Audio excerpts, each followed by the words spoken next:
No Resposta Católica de hoje, queremos responder à pergunta do Guilherme. Guilherme, ele tem vários amigos que dizem o seguinte: escuta, no fim das contas, não serão todos salvos?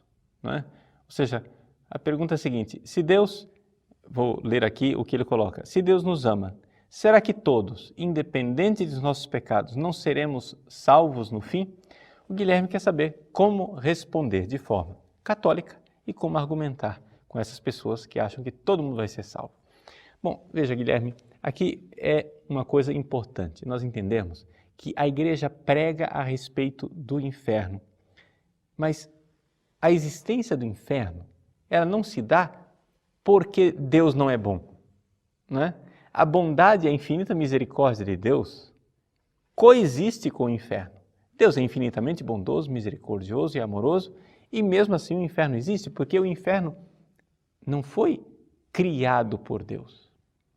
O inferno foi uma invenção do demônio. Deus, quando criou o mundo, ele não criou o inferno. Deus, quando criou as coisas, ele não pensava no inferno. Foi o diabo que, através da sua liberdade, se afastou de Deus.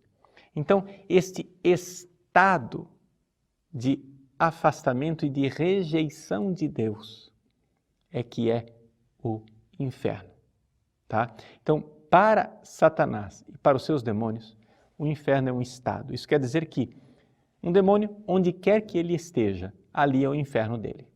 Ou seja, ele leva consigo, porque ele é espírito puro, ele leva consigo a sua própria pena, a sua própria desgraça, a sua própria miséria, não é? Então, o inferno é uma criação, uma invenção, para usar a palavra mais adequada, de um anjo. Agora, e os seres humanos? Bom, os seres humanos podem ser seduzidos para ir para o inferno. Então, aqui é que está esta realidade, que nós podemos entrar dentro desta atitude, porque nós somos livres.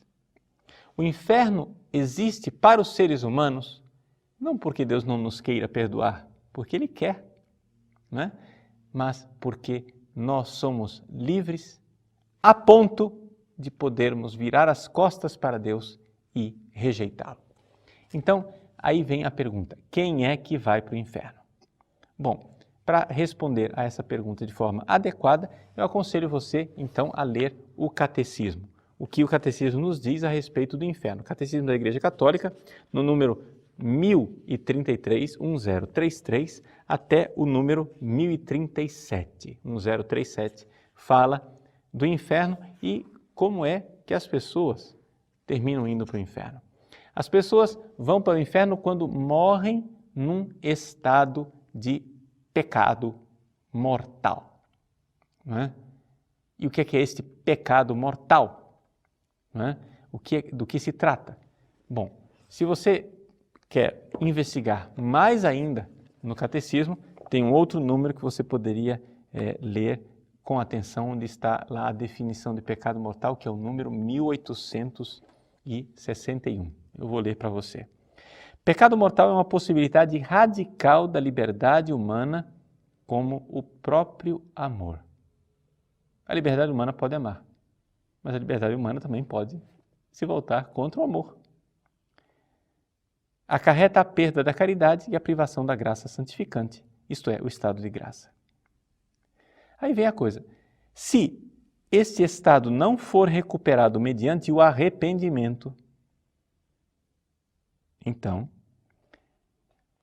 causa a exclusão do reino de Cristo e a morte eterna no inferno, já que a nossa liberdade tem o poder de fazer opções para sempre sem regresso. Aí que está. A nossa liberdade tem o poder de se fechar para sempre. A gente fica um pouco assim, estonteado, né? Mas como é possível isso? Como é que isso se dá? Bom, tem também no nosso próprio site, você pode olhar 2 parresias que eu fiz, né? Como ir para o inferno. Né? Ali você vai ter um pouco a psicologia da perdição. Como é que a pessoa entra neste estado de fechamento da alma que faz com que ela tenha uma decisão definitiva. Seja como for, tudo isto nos leva a essa situação, o pecado mortal. Não é? O pecado mortal é que nos leva a isso tudo. Mas, padre, e como é que eu sei se aquilo que eu faço é ou não é um pecado mortal? O catecismo, ele mesmo nos ajuda a ver isso. Ele diz que existe pecado que tem matéria grave. Quando um pecado tem uma matéria grave, quer dizer que ele pode ser um pecado mortal. Não é? Então, veja, o catecismo ele é bem meticuloso nesse ponto. Por exemplo, ele fala do pecado da masturbação e diz que o pecado de masturbação é uma desordem, né, grave, intrinsecamente grave. Então, é um pecado grave. Mas todo mundo que comete o pecado da masturbação está em pecado mortal? O catecismo diz, calma lá. Nós não julgamos pessoas, nós julgamos os atos. Ou seja, o ato é grave. Agora, a pessoa depende de Deus. Nesse mesmo número que eu estou lendo para você, ele diz isso. No entanto, mesmo podendo julgar que um ato é em si falta grave, devemos confiar o julgamento sobre as pessoas à justiça e à misericórdia de Deus. Então, para você dizer se aquela falta grave foi um pecado mortal, ou seja, se com aquela falta grave a pessoa realmente cortou o seu relacionamento com Deus e virou as costas para Deus, nós não podemos dizer isso. Por quê? Porque isso daí depende de Deus. Não é? Nós sabemos que existe o pecado mortal, nós sabemos que as faltas graves é que nos levam ao pecado mortal, mas como é que a gente está ou não está, se nós estamos ou não em pecado mortal, isso daí é algo que é muito difícil nós julgarmos as pessoas. Não somente isso, o catecismo, voltando àqueles números lá a respeito do inferno, 1033 e seguintes, o catecismo nos dá algumas dicas com relação a essa realidade do inferno. Primeira coisa, no 1034, ele diz que Jesus claramente atesta a existência do inferno, em várias de suas parábolas. Então, dizer que o inferno não existe, que é uma criação da comunidade primitiva, é uma fantasia, porque, na verdade, Jesus, em várias e várias de suas parábolas, fala dessa realidade do inferno. E se você vai começar agora a julgar a Bíblia, e você é quem vai dizer o que é que Jesus disse e o que é que Jesus não disse, eu acho que você está se colocando no lugar de Deus, não é verdade? Depois, o número 1035 atesta que na tradição da igreja, não há dúvida nenhuma, o inferno existe. O ensinamento da igreja afirma a existência e a eternidade do inferno. As almas dos que morrem em estado de pecado mortal descem imediatamente após a morte aos infernos, onde sofrem as penas do inferno, ou seja, o fogo eterno. Que fogo eterno é esse? Não é? É evidente que não se trata de fogo material, não é? Aqui a citação do catecismo nos coloca diante de várias citações do Denzinger para colocar essa tradição de que existe a pena do fogo eterno. A pena principal do inferno consiste na separação eterna de Deus, o único em quem o homem pode ter a vida e a felicidade para as quais foi criado e às quais aspira. Então essa é a pena principal. Ou seja, eu perdi o amor eterno, isso é inferno. Ou seja, isto é terrível. E é interessante que o amor de Deus, que é enviado para as pessoas, não é?